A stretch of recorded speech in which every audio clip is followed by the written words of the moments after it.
I'm going to put an example of a grant application I did for American Heroes, which is a veterans company that I work for, a nonprofit. This CAT, define, research, prepare, apply, award, manage, and close out. That's kind of how your section works for grants. Honestly, that's kind of like your circle. And your eyeballs can look like that too. And then the cat was cute. I was like, oh, that's adorable. Okay, advanced writing and funding after grant awards. This is Scoopy. He's all happy, right? He's happy. Yay, we got the grant. Sustaining your partnership, right? You know, like I said, your congratulations, your approved for request, your check's on the way. As you enter the last phase of the grant cycle, you're focused on the shift and nurturing the relationship with your funder and ensuring that you meet your goals. Make sure that you write a thank you, like email. Every time I get a grant, I write an email and I say, thank you very much. We're so appreciative of this money. Like, this is going to mean a lot to us. I am huge on that because that makes a relationship. And now we were talking with Kim that way. I think that it's very, I even say that to my rescues. I can tell you that my rescues in the room that I work with, the shelters I work with, I always say thank you, I appreciate you, anything I can do, all that kind of stuff. I think everybody needs a thank you and appreciate. You know what I'm saying? Everybody needs that.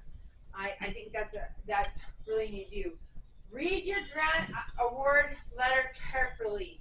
And I underline that because just because you wrote a grant and said, I want $10,000 to spay and neuter, doesn't mean that they give you all that money for that. They might have split it in two different things. So read that carefully. You're going to sign a contract. Does people know that? You're going to have to sign a little contract. Usually they have you sign something.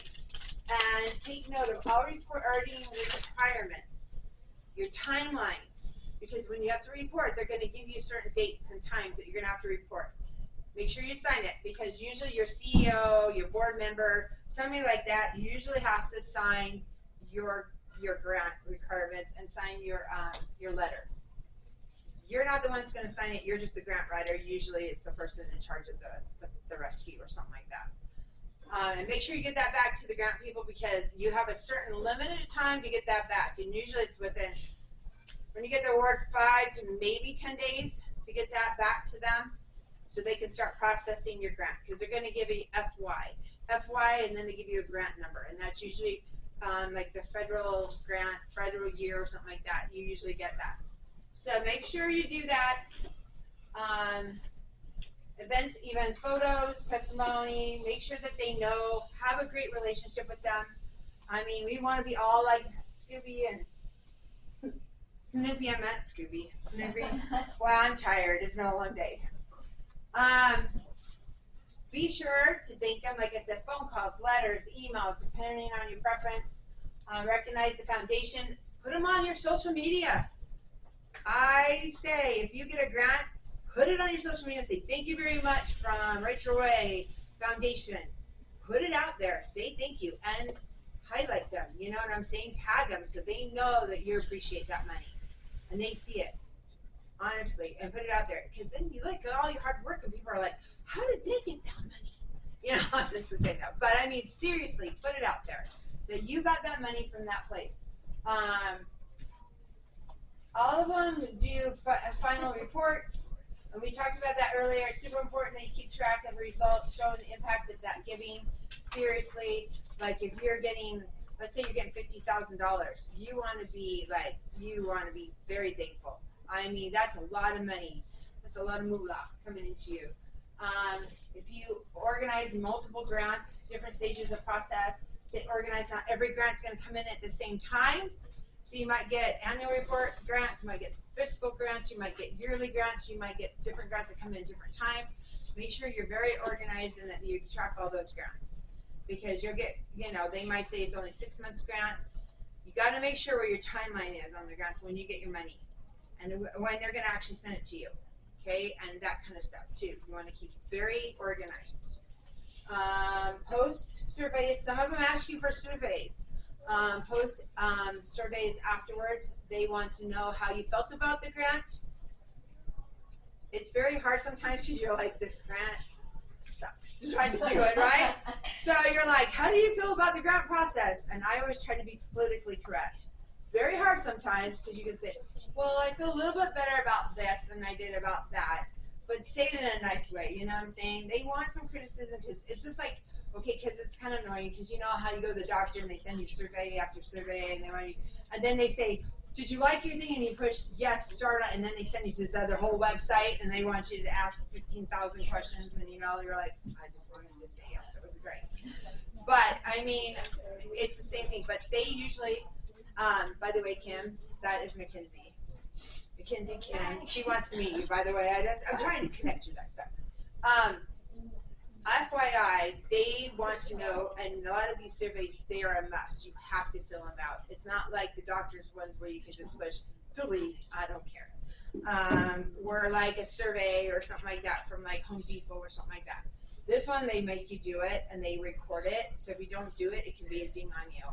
They can, you know, just saying. They're going to keep bugging you. Volunteer hours, make sure you track them. Matching hours, participate in logs, very important.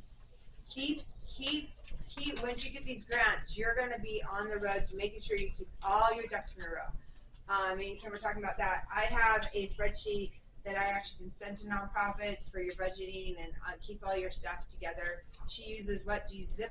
There's a free software accounting system called ZipBooks. If you guys haven't, does anybody know what ZipBooks is? Have you heard of it? Okay, it's the downside, really short, is that it doesn't have a lot of accounts. There's only like 8 expense accounts, so you kind of have to be creative. Like they have travel, and for me that was boarding. So I just had to be realistic about what I could do. But it is completely free, and it will interface directly with your bank account. So it saves you a lot of time and work. And it's called ZipBooks. ZIP? Zip. Yeah. And it will produce an income statement and a balance sheet. So. Okay. Kim can't answer this, but does anybody know what assurances are? On a grant. Anybody done a grant and know what assurances are? Kim cannot answer this question because she knows. Assurances are a form of promises and certification that an organization will make when you're applying for or accepting a grant. They show that you will comply with their assurances. Okay? These, the SF 424, all those little words, all those little acronyms, those are actually, if you go into assurances on a grant, an RFP, you are going to get a whole book. I'm not kidding you. To read, and they're going to say, have you read your assurances? Just say yes. Because really, you can skim through it, but they are like 200 pages. I read it one time and I said, oh my gosh, you've got to be kidding me.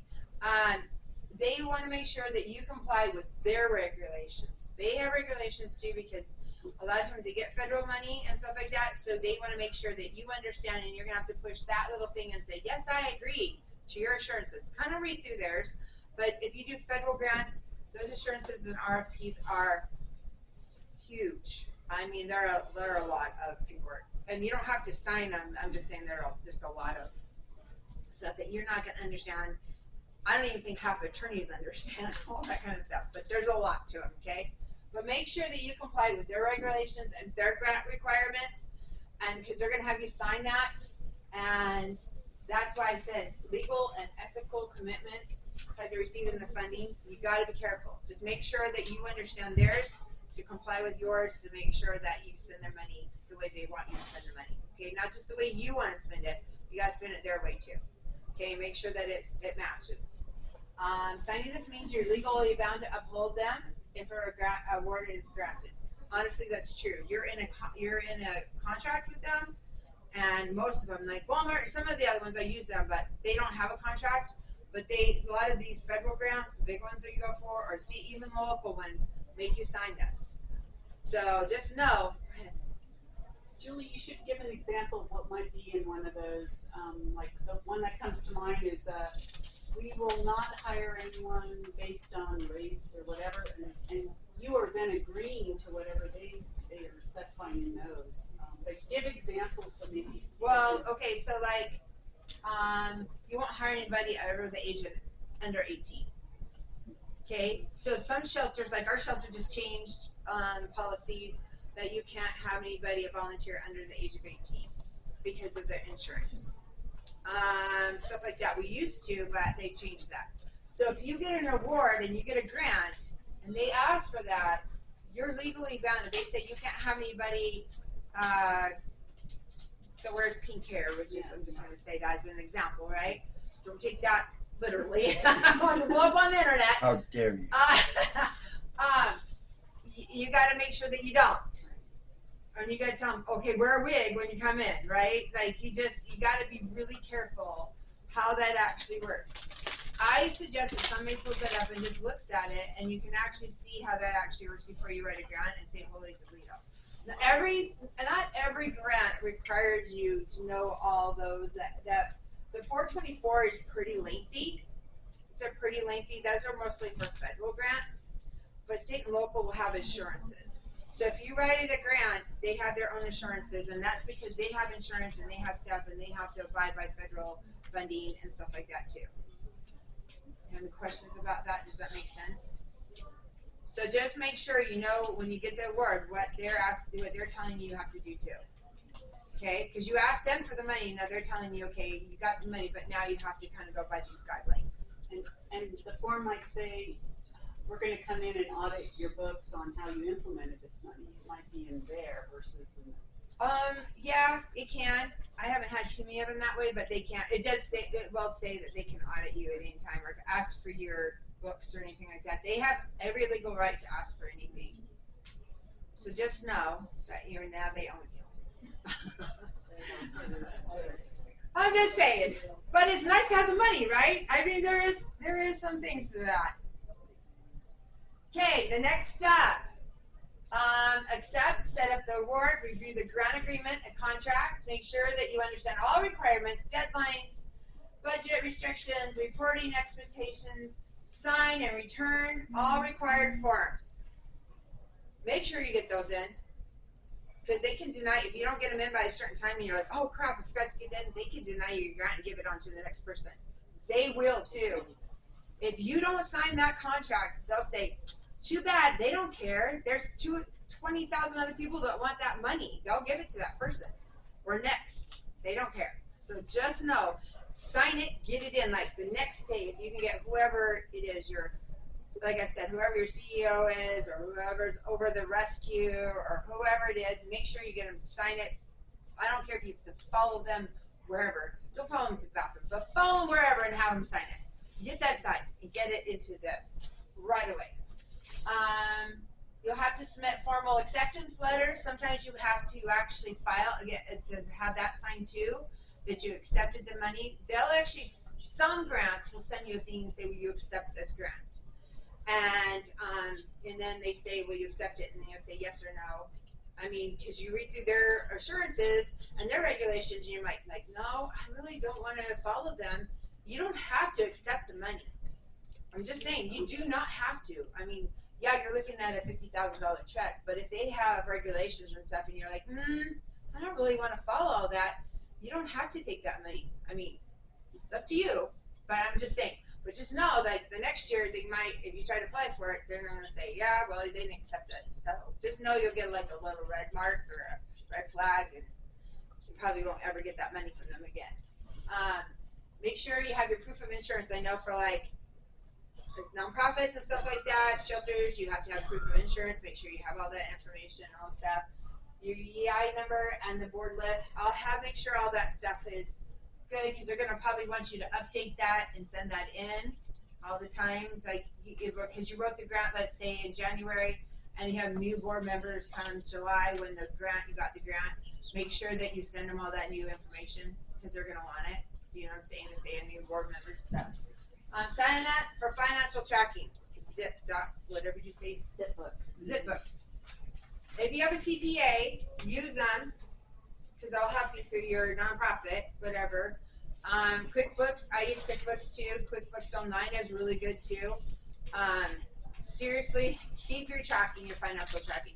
If you have receipts, scan them in and put them in a little bag, because I know like receipts fade, right? Put them in a little baggie. I don't know if you know, they just put them in, like no air gets to them and stuff. Keep them, scan them, take a picture. Make sure you keep all your stuff, because receipts are huge, right? I mean, like if you get something and like I know like certain like stores you go to, they can pull up all your receipts, but make sure you keep them separate. Um, like for your personal, like if you go to the grocery store and you're getting stuff for your nonprofit, have that go first or last, and then get your personal stuff. Does that make sense? Don't mix and match and then say, well, this part of this receipt, this, and this. Okay? So like when I worked for the police department, like we go out to eat, we would have to keep a separate receipt compared to like if I wanted to get a beer or something like that. They don't pay for that. Does that make sense? You need to make sure that it's separate. Get two different separate receipts, go through the, do whatever you need to, but make sure you have it separated, because you do not want any for getting audited. If I was your grant writer and we got audited, I'd be like, what the heck? I have to do all these circles. Like that would just be annoying. I'm just saying. I mean, honestly, you just don't want that. Create a separate budget code, account line, clearly track every grant dollar spent. Seriously, do it. Like, it has to be done. Also, just for people to know, keep original receipts, and if they're going to fade, put the date and time that you spent it, take a picture, and even keep those receipts, just so people know. There is so many ways to falsify receipts now online. They may get picky, and if something doesn't look right, if you have original receipts, they're usually a lot laxer, because they feel more comfortable with that than having you, oh, here's all my scanned documents, because they can actually touch something and know that it's actually a real receipt. Just so you know that there's a lot of ones. But if you scan it and write on there, this is what it was for, and you scan it, I have a really nice scanner. Invest in a nice scanner so you can to your computer, so in case you lose it. But also I always keep them in a plastic baggie. I mean, this is a Ziploc baggie, and they don't fade as much. And just keep the air. I'm just saying, I do that. I don't know. Set up budget lines for animal care, supply, vet services, foster, gather needed paperwork, license, nonprofit information, insurances. Make sure you keep all that. Once you get your grant, they could ask for that at any time, and you want to make sure that's all updated, that you have everything.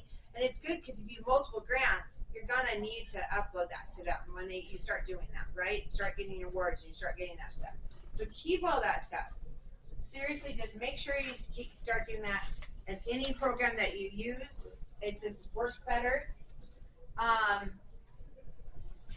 Make sure, so like step 2, if you implement a program and your activities go by your timeline, your scope, your budget, hire staff volunteers. If the grant pays for staff time or contractors, get them on board quickly. Don't wait a month before your grant ends, because you've lost all that money. And let me tell you, grants sometimes won't pay you out because you didn't do that 6 months ago. So get that on quickly. You get that money, start spending it and doing what you need to spend out that money. Because then that shows also the finders that you need that money like now. Does that make sense? If you wait 6 months down the road, they're gonna like, well, they really didn't need that money. They waited 6 months, 7 months. Now, if you're waiting for equipment to come in, you could just say, well, we purchased it, and we're waiting for the equipment to come in, but you've already purchased it. Or you're looking for different vendors. Like if you do a first quarterly report and you haven't purchased that equipment or whatever you're looking for, you could say, well, we've looked for different vendors and we're trying to get the best price. That's okay. Don't let it go 2 more quarterly reports to be able to get that. Don't wait. Do it right away. Quickly, I'm telling you. Do evaluation tracking, attendance sheets, service numbers. When you have volunteers, how many people actually track your volunteer hours? Uh-oh. Do we have a problem? No, not yet. Oh. I was just telling. I was like, what? Oh Oh gosh. Does anybody track their volunteers? What do you mean track? You need to track your hours. Yeah. When you do grants, you have to track your volunteer hours. So when they come in and help you the shelter, even if they clean them, if they go run an errand for you, if they transport a dog, whatever that might be, you track those volunteer hours and you have them sign, put their name there, sign it, and date it. Because you're going to need that, especially if you use volunteer hours for your grant. Oh, you just answered my question. Mm-hmm. If you use volunteer hours for your grant, you're going to need them. Because if you use them for matching or 28, if you do that, you need to do that. It's huge because volunteer hours, I do it for my victim services all the time, and you always have to do that because that's money coming into your grant. Begin providing vet exams, vaccination, spay, neuter. Do it right away. You wanted the money, now you got it, now do it. Okay, don't wait 6 months, and your grant's only an 8-month grant. Don't wait. Like, you got the money, start doing it, right? Because then it shows that you need that money, and then they look at you for next year like they really need this money. We provided them. They were on top of it. Believe it or not, when they get all those reports, they look at that stuff. Buy food, crates, leashes, bedding, whatever other supplies that comes with your grant, start getting it. You know what I'm saying? I don't care if you have it hoarded in your garage, get it, right? You know what I'm saying? Like, start, spending the money so you have it. Don't just stretch it out, because if it's only like a certain amount of money, some grants are only 6 months. And they're starting to do that. They're starting to shorten the grant period so people will spend the money faster. And then that way they know people are really serious about the money that they're getting. So understand that. That's huge. And then they'll know. For training, any of that kind of stuff. Monitoring and managing complaints, tracking spending, progress, regular spreadsheet. We just talked about that. Seriously, huge, huge, huge. Make sure you put all the reasons why you spent the money. Medication, grooming, whatever your business is, whatever the nonprofit is, please do that. Again, communicate. If there's any changes, communicate with the grant people and say, we have a big change and this is what's gone on. Don't wait for them to find out that you've had a change, because that is not good. They could ask for money back. And as we all know, we don't have money to give them back, right? That's why we're asking for the grant in the first place. So don't communicate with the person that gives you the email, or send them an email and say, we have a huge, this is a big change, whatever it might be. Just be honest and tell them what's going on. Most of the time, it doesn't make a difference. Very rarely you get somebody that's, upset about it or anything like that. But just be honest and don't hide behind your grant. Do you recommend any grant tracking software? I actually have one that I've made up, and I can send that out to people. I don't know if I put it on here, but I actually have one. I think I have it on here. I think I have a kind of example of it. Okay. I have them for nonprofits and stuff like that. That's cool. Go ahead. Thanks. I received a United Way grant. We apply in March. We get accepted in August. They told us that distributions were June and then August of the next year. So they split it in two, but they said I can spend the money. So I have a new treasurer, and she's from corporate America. And so I made some purchases before I got the grant money, but no, I can't do that. Okay. Even though United Way's ED told me, go ahead, spend it. Do you have that in writing? I can get it in writing. If they'll give it to you. Yeah, okay. So something like that. It's a matter of $50. Yeah, so this is my biggest thing takeaway. I always tell law enforcement and stuff when I get them grants and victim services, do not spend the money that you don't have yet in your bank account, right? We don't want to be bouncing checks. Does that make sense? Like, in a way, because if you spend money prior to getting the grant award, so a lot of times they'll say your grant award now starts March 1st, okay? And if you spent money in in February, right? That money you spent, you can't use on the grant. You can't put that on your report and get paid back, because it didn't actually start from March 1st. Okay, so you can't spend that money.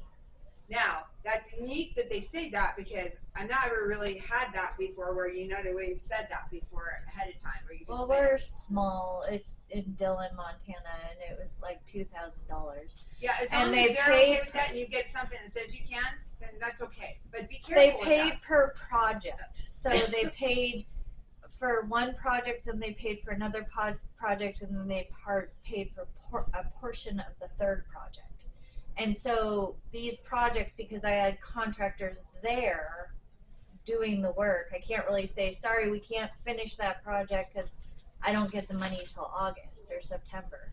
And then construction stops, you know. So so we had that conversation, and she said, yes, you can spend the money. Okay, as long as you have something in writing, Yeah. something like that, it's a little different. They pay you off in different chunks. You gotta be careful with that. But if it's a normal grant, most of them just pay you at a certain time to a certain time. And make sure you spend it before that date. Don't wait till that day and then spend out the rest of your money. Try not to do that, please. That's a huge thing too. Don't wait till the day that the grant's over to spend out all the rest of your money. Try to spend it out way before that. Trust me, that's why I say do it right away.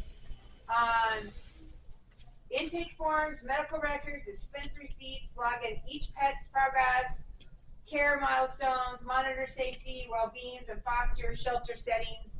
You know, you can use all that stuff because you're going to use that for success stories. Go ahead. Sorry, wait. Okay, so back to what she was saying about that. So say you get approval of a grant, but you don't have money for X months, right? So you know you want to use it on this project, and you start this project on, say, March 1st, but you don't have to pay until June 1st, and you get your grant money like in between then. So is it off of the hire date of the project or the due date of the bill? So you get the money on the day that the project actually, so if it says it's from March 1st to April of the next year, you can spend it within that time frame. Right, but if you know do you know you're getting the grant ahead of time before you get the grant, or No, not most of the time. just like as soon as they say you're approved, the money's in your bank account? No. So how does that work? It usually takes, believe it or not, it takes about 4 weeks for that money to actually come into your bank account. So That would be some my grants, you get the money ahead of time. Like you get the money when you get their grant award, and some then of them you here's have the to window. spend the money Okay. to get it. Gotcha. So you have to So- send them receipts to get the money. Oh. But So how, some so, grants- but you just said don't spend the money before you Right. get it. But no, but what I'm saying is that, okay, what I'm saying is that if you get approved on the grant, so you get a letter saying you're approved on the grant. So then Okay? you can spend money when you're approved, as long as it's within the approval window. cycle. In the grant cycle, Okay. It's a grant cycle. It's like if it says it's a March 1st start date. you can spend any time after March 1st. Before March And 1st. But you Even don't if you hire necessarily have to someone- receive the funds. Even if you were. No, because some grants you don't receive the funds. So some grants, okay, so your grant cycle is right. So from March 1st to like June. Okay, so okay, so you got a letter saying you got a grant, okay, and they're gonna give you $50,000, all right? March 1st, your grant starts, and you're getting $50,000, but you're not gonna get a check because you have to spend the money to get that money. So then But have you to- got an Well, award, and I've done that too, like, for instance, service dogs. right? I've done that a lot. And I know that you sounds know, weird, but And I have gone off of the approval letter and then just collected. your receipts and then quarterly That's it. reports, they ask you to send that in, and they usually send you a check or put it in your bank account. Yeah, Sorry. so they That was usually a- do that monthly, quarterly, some of them are monthly, quarterly, or annual. So some of them are like that. Some of them you get the money, they'll say, hey, like Walmart, they should stick the money into your account. And then you can spend it however you want to, right away. But if you get a letter saying that you have been approved, then yes, you can approve, but you can't spend money until after that approval date, that cycle. Does that make sense? That But you don't have to, you know, if they say you have to turn in your receipts to get it, because they want to know that you're spending on what you actually said you're going to. Right. I just don't have $50,000 to float. To I pay know. A contractor or whatever, you know, is set. So that's why I was like, how does that? Yeah, and that's what's the problem with some of these grants and being a nonprofit. This is exactly why this is hard. So find grants at first, Yeah. so you get the money ahead of time. Does that make sense? And then work on those other ones for that reason.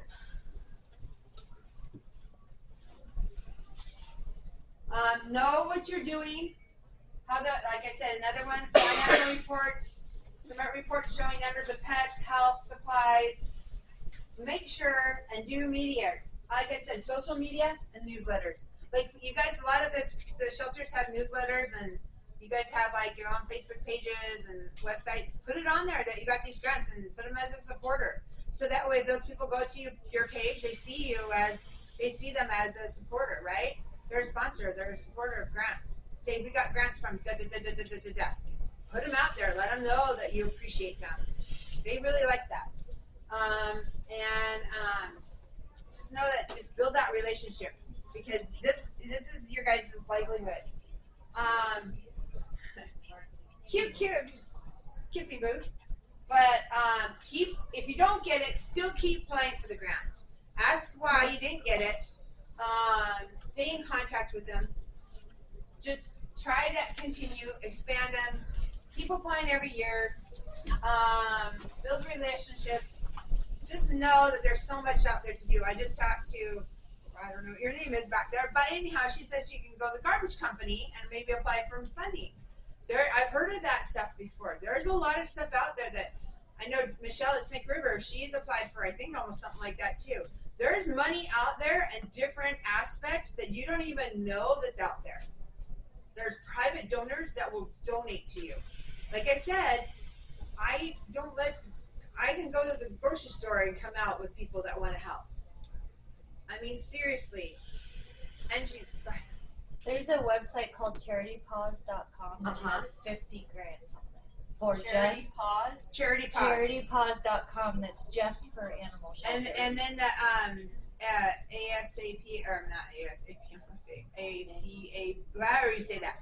They have the whole website too that you can go on there for grants. But know what your grants are and what your mission is too. Be careful with that because some of them have a lot of regulations. So be very careful with some of those grants. And when you start your nonprofit, and I'm sure you'll get emails and stuff and say from Grant Watch or some of the other places and saying, hey, we'll help you get grants and do all that stuff. Be very careful because they charge you a lot of money, a lot.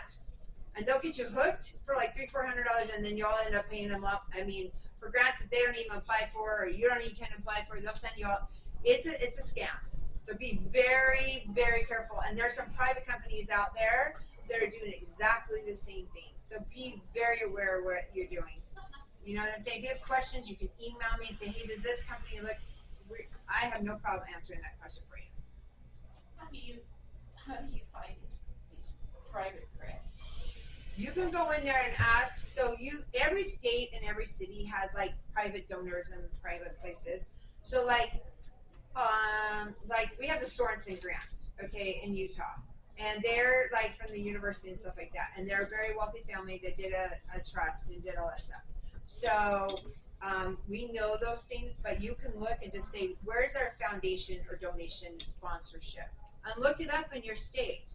And they usually will come up. So basically, it's footwork. Like It's footwork. you send So out that's why grants. a lot of places pay grant writers like me, Kim, stuff like that, because it is a lot of hours. This is what I tell my clients that I work for. I put in a lot of hours to research your grants to make sure I match you with certain grants. And what I do is I make a spreadsheet and I show you like every month I say, okay, these are the grants I'm applying for. These are the grants I think you can do. Da da da da da. There's a lot to the research, and it's not just you can get on there and pop and say, okay, I'm gonna apply for this grant. There's a lot to it. Like like I said on the other one, there are a lot of the grant places now are saying you're eligible if you have this, and this. Some of them are say you're non-eligible if you're this and this and this. So they're actually getting better at that, where you actually don't have to make a grant application. You have 50 grant applications open and realize that you're going through it and you don't apply for it. Some of them ask you questions before and say, do you qualify? And they actually ask you if you do this, and then they send you get a little thing that says you can qualify or not qualify. They've been doing that too. I've noticed that for a little bit.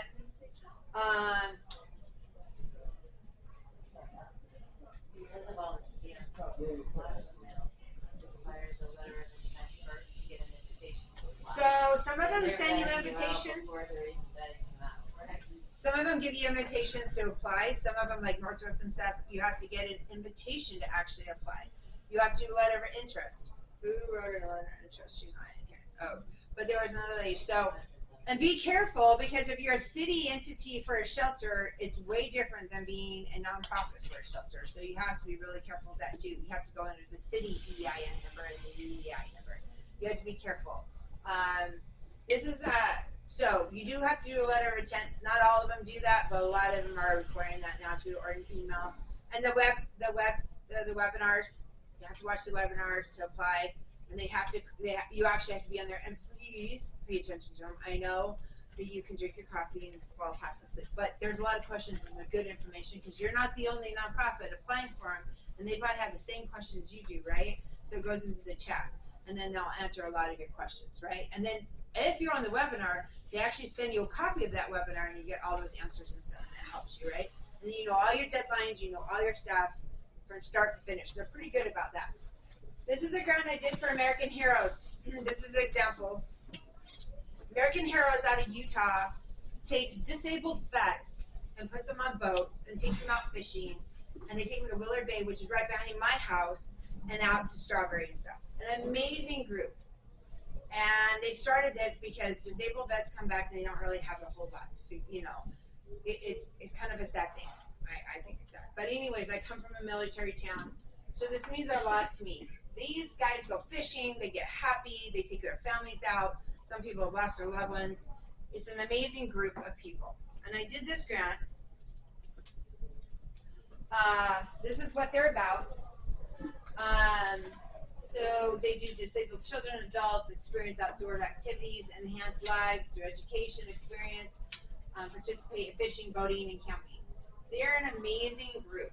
I think, they're one of my clients. I love them dearly.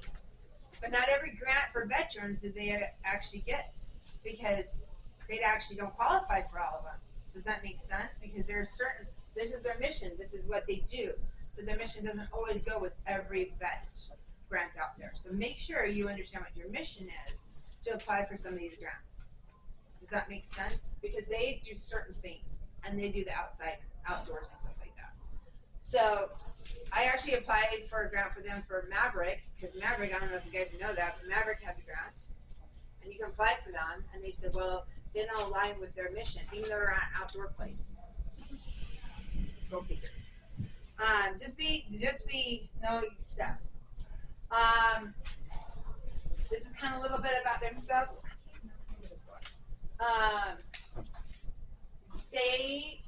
They're an amazing group. We don't, so many vets are isolated and stuff. So you think that you could apply for a bunch of therapy grants. Well, that doesn't mean that we can apply for them, because they're a nonprofit. This is a nonprofit.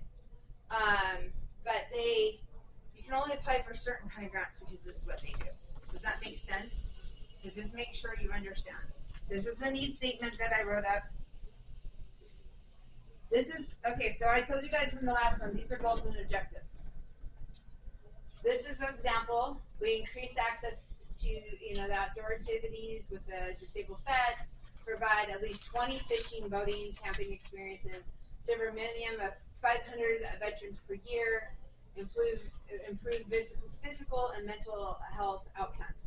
These are like your goals and your objectives. Remember I was talking about that earlier in the last session.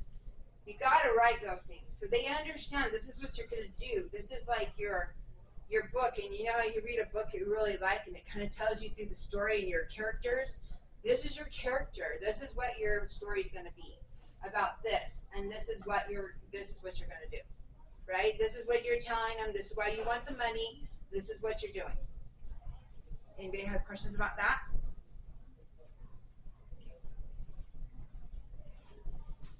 This is like a little timeline. So they launch the boats in spring, open summer, fall, and then winter. So they don't only take the boats out at a certain time of the year, because of course we freeze in Willard, right, and Strawberry and stuff like that, and in Utah. So those are like the 4 times a year that we have that. So those are our activities and our timeline, and that's what we have to do. So even when they're not on the water, I still have to come up with a solution of why they're doing like planning, partnership development, and stuff like that. Does that make sense? So if you're not actually doing a little bit of activities because it's in between, like TNRs, it might be slower during the winter than it is during the summer, or vice versa, depending on the area you're in. I trap more cats sometimes in the winter than I do during the summer. It just is what it is. But you guys still come up with that. This is an example. Oh, that didn't come out very well. Huh, that's interesting. You guys want to print it? Sorry. This is a budget example. So the project that I wanted to do was $75,000. The amount requested. So the project they had was $75,000 you could ask for. The amount I requested for $25,000. And then the gear and equipment, $20,000. Supplies, 15, transportation, so fuel and stuff like that. You can put all that stuff in there. They're driving out to Strawberry to take the boats and stuff out there. You can do all that stuff. Transportation, vehicle. When you're doing for CPA, your taxes and stuff, use your car. Half the time that's your office, right? Are we all right about that? Vacuuming, oil changes, your tires, windshield wiper fluid, whatever it might be, but use portion of that for you, because my CPA says ask for all that. And I put it in my things. I'm telling you, if you have to get new tires, oil changes, you put that in a spreadsheet. I don't know if people know that, but transportation for volunteers is 14 cents a mile. Put a thing together, because I use it every year. I mean, it's not like 56 cents a mile like you would do if you work for a company, but volunteering transporting is 14 cents a mile. And I can tell you, at the end of the year, I'm doing let's say 2,000 miles. Even at 14 cents a mile, I'm still getting that as a tax write-off. So use it. I have a sheet for that, and I can send that off to you as an email. So we can do that. And I think we're getting people's emails, right? Like people are they signed up or whatever. We have their emails. Okay. But for this class. Well, I meant just for the whole time. But outreach, elevation, reporting, staff, volunteer. So we ask for all those things, so that way we have that amount. Question? Yeah. So if my volunteers want to put this 14 cents a mile on their personal income tax, do we as the shelter need to provide them any proof or anything? Nope. And it doesn't cost. No, because if you get audited for the IRS, I just prove that I did. Okay, let's say I did from Ogden to Malad. Okay, because I'm in northern Utah, so I do a lot of that from like Salt Lake or whatever to Malad, or even to Idaho Falls and stuff. So what happens with that? I just put the date, the miles. Like I did Ogden to Malad, the date, and then the miles. So back and forth. But the shelter is not involved. No. But you have all the volunteer hours, so if the person had to prove it. Usually they recommend it put it on their calendar to make it easier to visually see. Well, I put it on my calendar. I know, that's what, when I was auditing, that's what they usually recommended. Yeah, so on my calendar, on my phone, it actually shows, and then I actually do a hanging calendar when I do a transport, so I know. So for myself, that's my transport. Like I'm gonna try to transport Monday, so I'm gonna use that time, right? So I'm just saying, and that's why you go back. I just put it on your calendar and do that. 14 cents a mile. I don't think a lot of people know that. Another thing too is if you're doing multiple reasons for going, make sure you acknowledge, like if you're going to like your sister's wedding and you're transporting at the same time, you can only get a portion of that because you're doing. Okay, how many people came here for a reason to come to the conference? Anybody bring a dog or equipment or supplies? Use it as a write-off. I bought a dog. Look at he's right there. If you go to do another Personal, well, it wasn't personal. Well, you only do it to a certain point. So like if you're only going to a certain area, then just cut it off from there. Yep.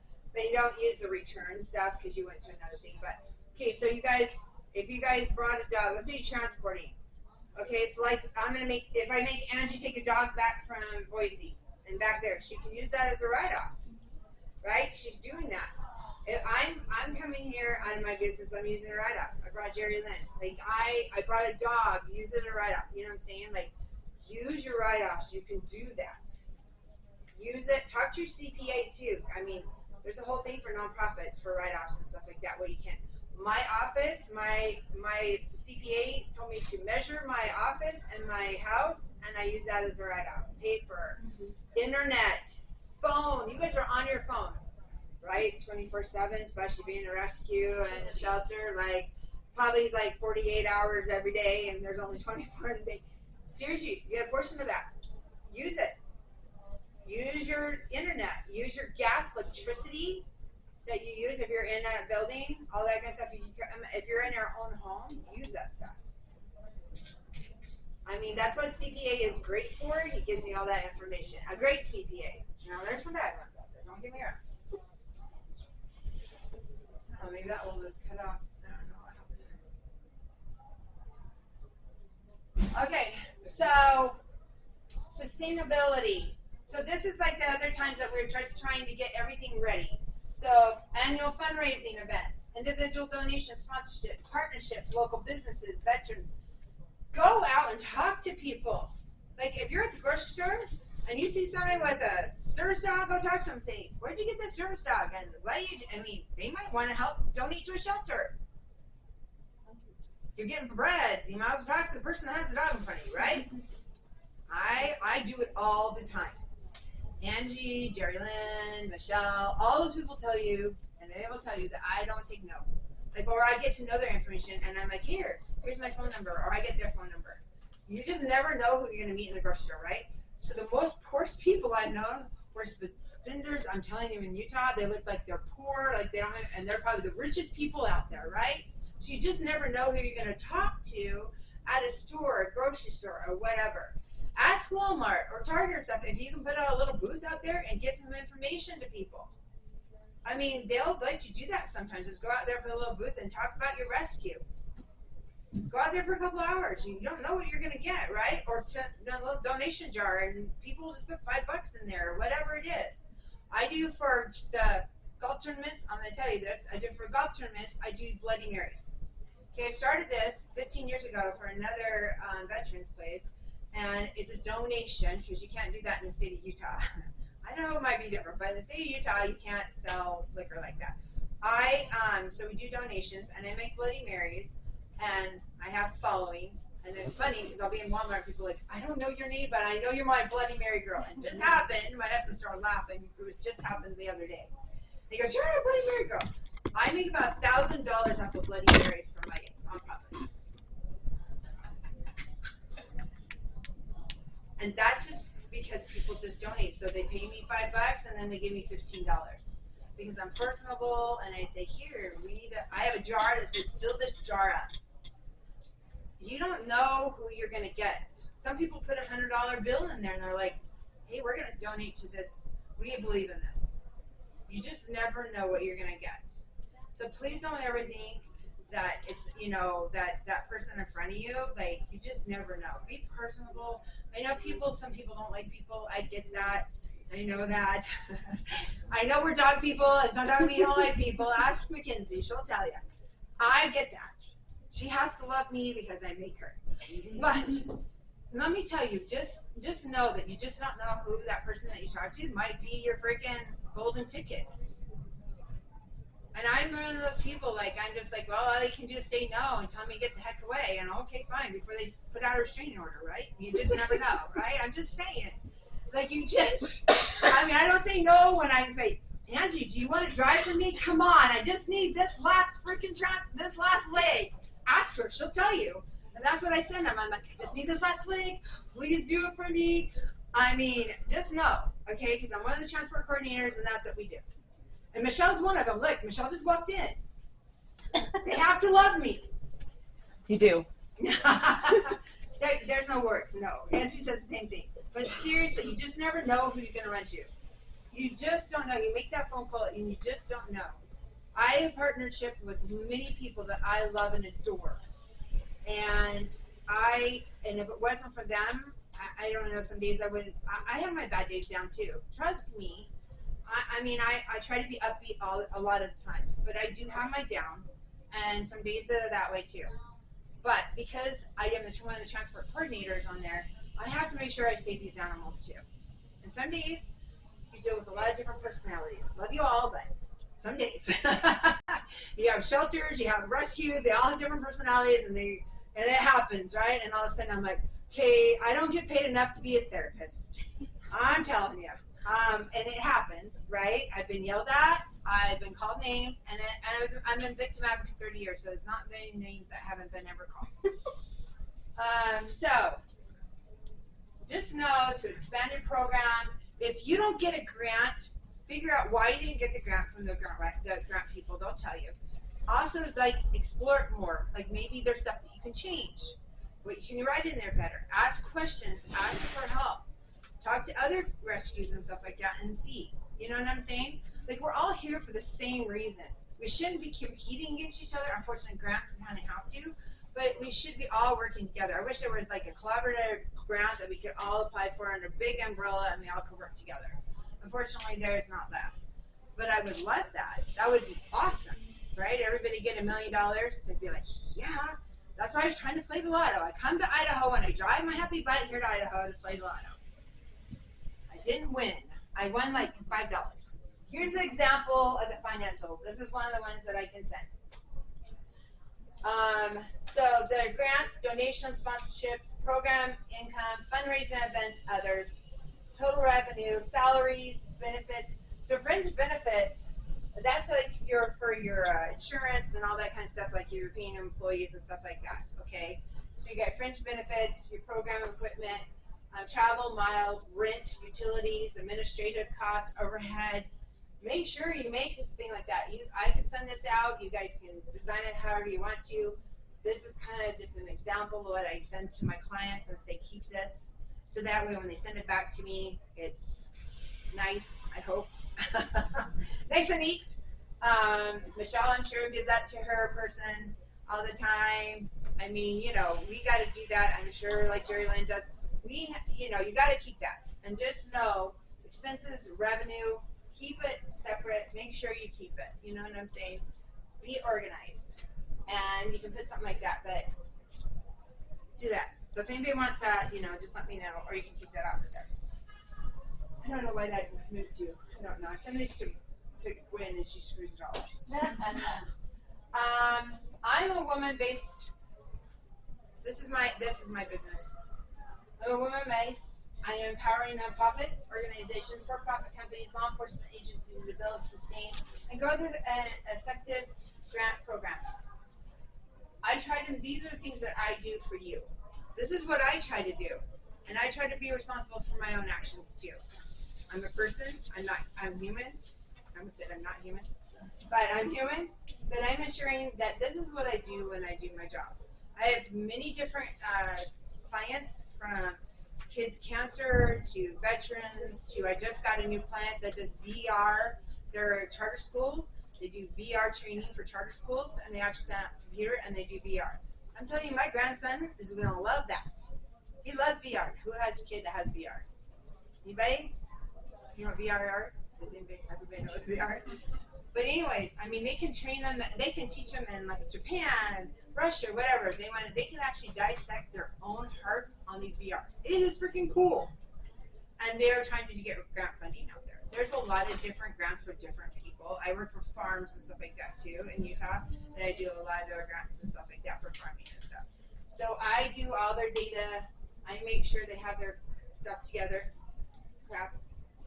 I'm very mean that way because I want to make sure that they don't fall through the cracks either. So as the grant writer, let's say you did a grant for me, you're ultimately responsible for the reporting of it. Mm-hmm. I do all that So I Makes do it a all grant. for you. It's my signature on that grant. But It's I my send it to you to make sure responsibility. that you apply, that you're good with that. Yep. Okay. But is that just your policy or is that in general? That's my policy. Right. So whoever writes your grants doesn't necessarily assume responsibility for that.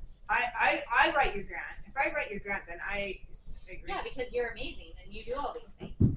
But I didn't pay her, I just really, don't want honestly. somebody to be like, oh yeah, the grant writer takes care of that, and then Well, you know, if we comes get up, audited, and the grant writer's like, not my job, bye. Right. well, if you spend your money wrong, Right. that's going to come back on you. Right. I'm going to, if we get audited and the IRS comes to me and says, I'm like, I didn't spend that money. Right. But if you spend money that you're not supposed to, you and me are going to have a conversation. Right. Because you're going to send me those receipts, and I'm going to be like, hey, that did not jive on what this showed. So you're gonna have to put that money, you're gonna have to put that receipt in somewhere else. Does that make sense? Like another pot of where, but it's not going on this grant. Okay, so you have to be really careful. Because I am very organized that way. Because I want to keep you organized, keep me organized, and so we all feel good about it, right? And so I definitely feel like we want to make sure that I cover your butt, I cover mine too. Because as a grant writer too, they could come up to me and say, well, you're not complying with these rules on the grant writing. Right. But that's why I'm very on you. So in a scenario where I have grant money to spend, and I'm recording it. I'm also the ED for the shelter and doing everything else. So I put aside like one day a month where I update my spreadsheets because there's just too much to do. And then I still have grant money that I have available to spend, so I'm trying to find where I'm going to spend that, so that just sits in my restricted funds. So at the end of the year, hopefully I've spent that money. Is it an okay process to do, or is it each transaction? So like I have a grant for cat kennels, so I go out and buy cat kennels, but they didn't have one of the kennels that I needed, and so they had to special order it, back order it, whatever, and then it came later. So then as soon as I bought the first one, it goes on the spreadsheet, and then it's a timing. I'm trying to figure out the timing thing. Are you a nonprofit? Yes. Are you the director? I am.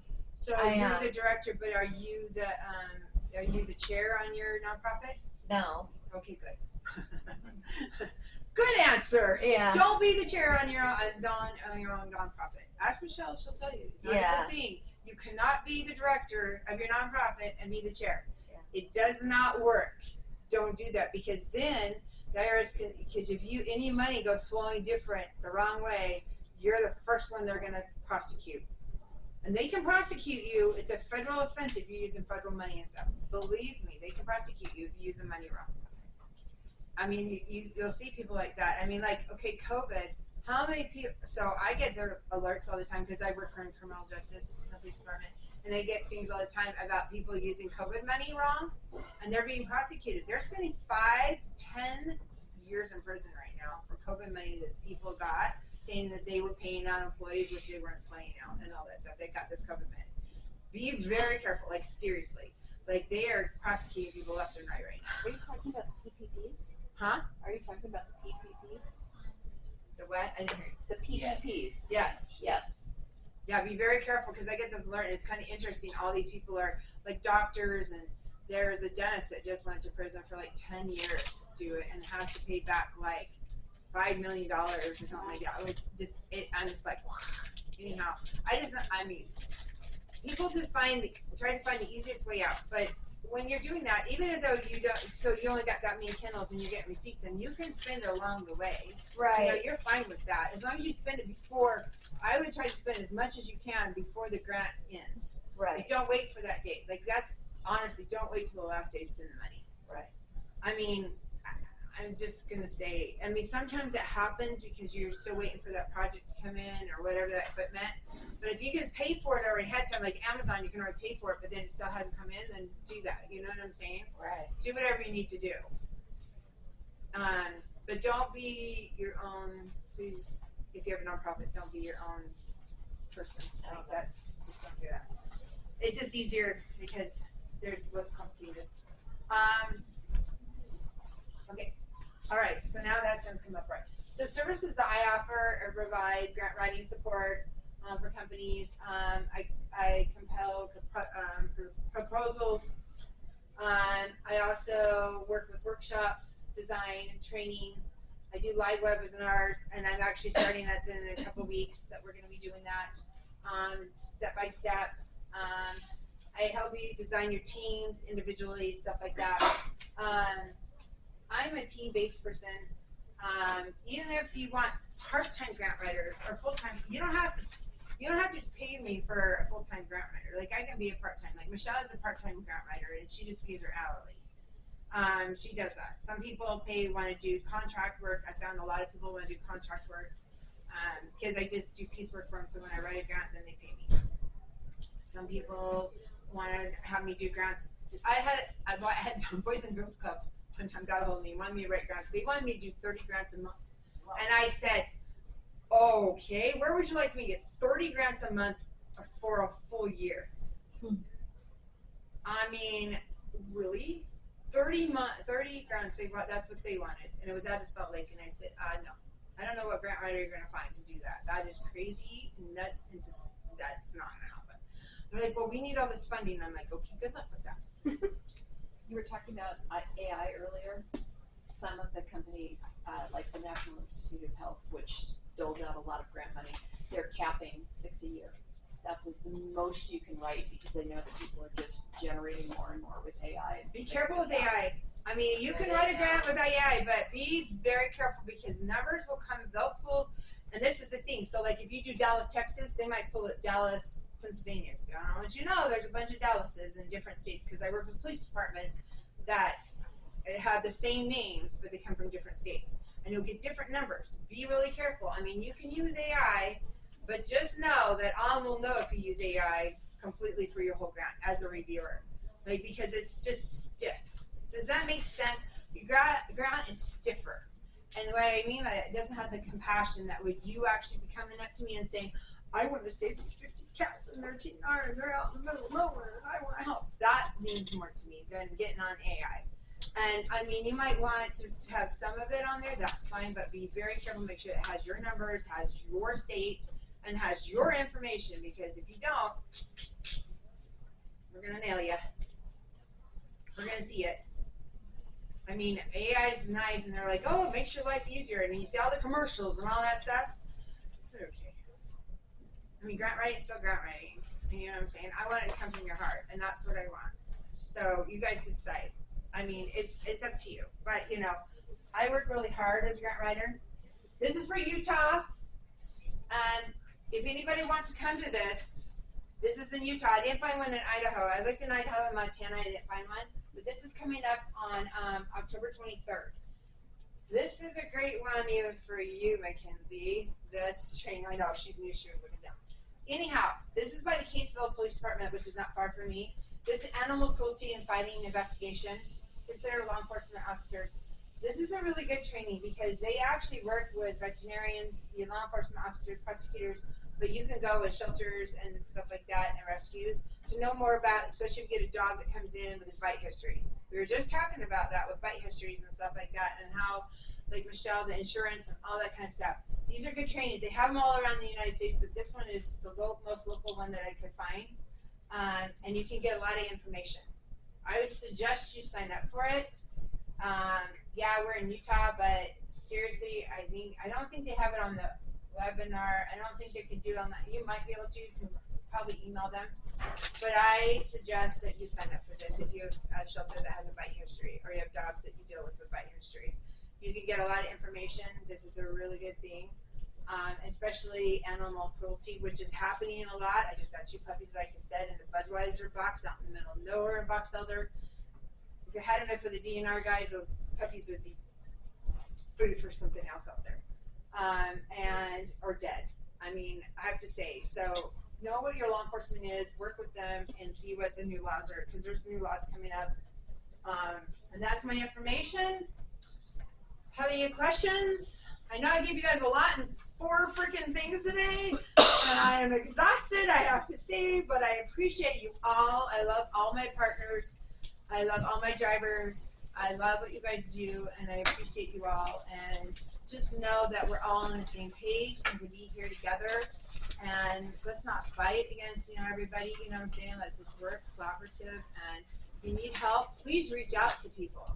Like in your area, reach out. I mean, I can tell you, Michelle's gotten mad at me before. Ask her, she'll tell you. She has. And she made me cry one time. And I'm like, oh my God. And let me tell you, I learned her reasoning why. And this is true story. And I sat there and said, you know what? She's right. It wasn't my fault what happened, but kind of in a roundabout way, I had to make sure things were done right. And so I just want to make sure that you guys understand that we all have to work together. I could have said, well, screw Michelle. I'm not going to go back to her again. then what am I doing? I'm cutting my face off by not getting my dogs rescued, right? I'm not that kind of person. I don't burn bridges. I went to Michelle and I said, okay, I want to talk to you. I sent her text messages for like 2 weeks. Talk to me. Ask her, she'll tell you. And she finally did. She answered her phone. We had like a 2-hour conversation, and with my shelter manager, and we fixed everything, and things are a lot better. But she had told me her rules and what she wanted. Every shelter and every rescue is different, and we have to work with you. Okay, and we all have to work collaborative. So please, let's all do that. And if you want grants and stuff, you know, you can talk to me, call me, email me, ask me questions. I don't have a problem answering them. It doesn't cost you anything to ask. And I'll answer them the best I can for you. Because I want to see everybody succeed. Julie, do you do all the grant work yourself, or do you have coworkers? So I actually have coworkers. I do most of the grants by myself. I have people that help me with the financial part of it. So when you send them your receipts and stuff, a girl from Michelle, she works for Youth Impact. She's an amazing person. She's the sweetest person. I don't know why she's working with me, but anyhow, she does all your guys' financial stuff to make sure we get all your receipts and all that kind of stuff. Because really, I have quite a few clients, and they bring them in, and so I want to make sure that I have them correctly for you to be able to do your guys' quarterly and annual reports and stuff like that. Like Michelle's grant writer goes in there once a week. I kind of meet with you every couple of weeks. When we're first starting off, I'm very, because if I don't hear from you, then you guys forget too. You know what I'm saying? Like, and I'm like, okay, let's do this. You want this, and so we have to make sure we do that. Does that make sense? Like, I like to meet with some of my clients live in other states, and that's fine. But I do Zoom, so you still see the shiny little face. I might not be in the office, but you still see me. You know what I'm saying? Are there grant writers that work for a fee, is that, I mean, for a commission, and is that they go a percentage of whatever you raise? And is that, What do you mean? Like, if I write a $50,000 grant, I'm asking for $5,000? and you would agree with whoever you write? Okay, so my grant output, my grant contract says that. So I actually charge a certain amount, and then I ask for a retainer fee, just to start researching and do that kind of stuff. I worked with some nonprofits, and the problem was I wasn't getting anything at all, and then they just fell off. 90% of, well, I should say 65% of nonprofits that want to start a nonprofit never follow through. Or they do this to me. Well, I'm going to do this, I'm going to do that. If I'm a nonprofit, I'm going to do this, I'm going to do that, I'm going to do this. And I'm like, woo, too much coffee. So, literally, they go from one project to the other. I'm like, okay, let's focus on one and right, bring it back in. And so that happens a lot. So, I mean, I try to work those things out, and we try to figure that. But some places, like hire a grant writer, like Michelle does. Some of them work on contracts, whatever you guys want to do. Any more questions? Go ahead. Can you remind people in the room about the name of the database that's at our public library? You can put in keyword search and get the names of grants from private foundations. I forgot the names. Well, but it's fun. It's like a fun day at the library. And you don't. I don't go to the library, but I don't know anymore. So I guess you can go to the library and do that. They have it. I just forgot the name of the database, but if you ask the reference desk, they'll tell you what it is. Is it the foundation and directory? And it's like fun. So that's how I started. Foundation directory, is that one too? Like Probably, yeah. Something like that. Yeah, I had it on one of my slides. Yeah. So yeah, you can go to different and look up different. I mean, there's different grants that come out. Like I always tell my clients, I'm like, if you see a grant and you want to look at it, I'm fine with that. So please, let's go look at it. And one more thing about receipts, Petco had a cancer medical reimbursement grant. So we fortunately had good receipts for that cancer dog patient, and they reimbursed us everything. So I wanted to just put a plug in for keeping your receipts. Yeah, I would have meant mine in a little, Ziploc baggie. It's probably not the best, but I marked the year on it, and sometimes they don't just disappear. But I scan them. I bought a really nice scanner so I can scan people's receipts, and then when you guys send them to me, you can email them to me. Does that make sense? So, anybody have questions more than that? Thank you so much. Thank you guys. Really, honestly, you guys are amazing, and we can do this. We can save all these animals. So let's go save animals.